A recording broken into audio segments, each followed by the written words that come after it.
సేవాభావం శ్రేయస్సుకు మూలమని ఉమ్మడి ఆంధ్రప్రదేశ్ వీవీపీ అర్మజీ హోంమంత్రి మరియు మాజీ పార్లమెంట్ సభ్యుడు తూళ్ల దేవేందర్ గౌడ్ అన్నారు. అమ్మ సమాజ నిర్మాణంలో ప్రతి ఒక్కరూ భాగస్వామ్యం కావాల్సిన అవసరం ఉందని ఆయన చెప్పారు. అమ్మ సమాజ నిర్మాణంలో ప్రతి ఒక్కరూ భాగస్వామ్యం కావాల్సిన అవసరం ఉందని చెప్పారు. మేడ్చల్ మల్కజ్గిరి జిల్లా కుత్బుల్లాపూర్ నియోజకవర్గం బోరంపేటకు చెందిన సీనియర్ రాజకీయ నాయకుడు రెడ్డి సంఘం మేడ్చల్ జిల్లా ఉపాధ్యక్షులు సరుగారి కృష్ణారెడ్డి నేడు ఇక్కడ తుక్కగూడలో మాజీ హోంమంత్రి దేవేందర్ గౌడ్ ను మర్యాదపూర్వకంగా కలుసుకోవడం జరిగింది. యోగక్షేమాలను, ఆరోగ్య పరిస్థితిని కృష్ణారెడ్డి మాజీ హోంమంత్రిని అడిగి తెలుసుకున్నారు. కుత్బుల్లాపూర్ నియోజకవర్గంలో మరియు వ్యక్తిగతంగా కూడా దేవేందర్ గౌడ్ తో కలిసి పని చేసిన అదృష్టం తనకు కలిగిందని ఆయన చెప్పారు. తనకు ఎన్నో రకాలుగా ఆదుకున్నారని, రాజకీయ రంగంలో మాజీ హోంమంత్రి ఒక లెజెండ్ గా నిలిచారని అది కూడా కృష్ణారెడ్డి కొనియాడారు. వారి స్ఫూర్తి తరంలో ఎంతో మందికి కీర్తి అది కూడా ఆయన పేర్కొన్నారు. దేవేందర్ గౌడ్ మాట్లాడుతూ దేవుడి దయ వల్ల తాను ఆరోగ్యంగా ఉన్నానని చెప్పారు. ప్రతి ఒక్కరూ సేవాభావంతో ముందుకు సాగాలని అన్నారు.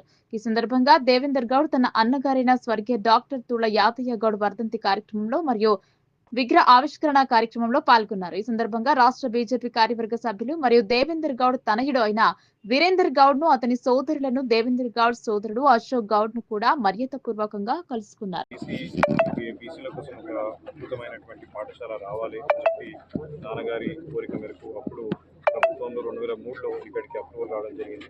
కాకపోతే దురదృష్టవశాతం 2004 తర్వాత ఇక్కడ కూడా భూములు లేవు, ఇక్కడ బీసీ హాస్టల్ కట్టడానికి, బీసీ స్కూల్ కట్టడానికి భూములు లేవు అన్న ఒక సందర్భంలో అదే సమయంలో నాన్నగారు మా పెద్దనాన్నగారు వారు క్యాన్సర్తో ఇబ్బంది పడడంతో నాన్నగారు ఇమీడియట్గా అప్పుడున్నటువంటి సాయన మెమోరియల్ ట్రస్ట్ ఆధ్వర్యంలో ఉన్నటువంటి భూమిని ఇమీడియట్గా బీసీ హాస్టల్కి 10 ఎకరాలను డొనేట్ చేయడం జరిగింది.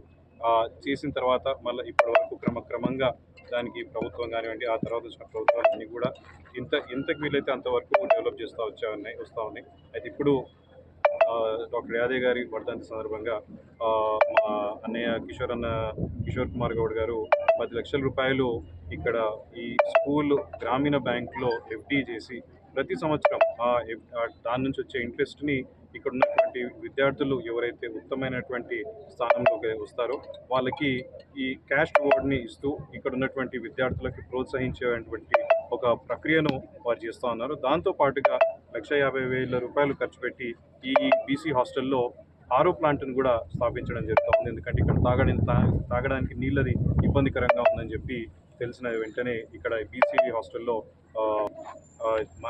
మనం ఎంతైతే ఇక్కడ ఉన్నటువంటి విద్యార్థులకి సహకరించాలని చెప్పి ఇక్కడ ఉన్నటువంటి ప్రతి ఒక్కరం కూడా కోరుతా ఉన్నాం. ప్రభుత్వాన్ని కూడా పూర్తి స్థాయిలో మేము సహకరించడం మేము ముందుకు వస్తా ఉన్నాం.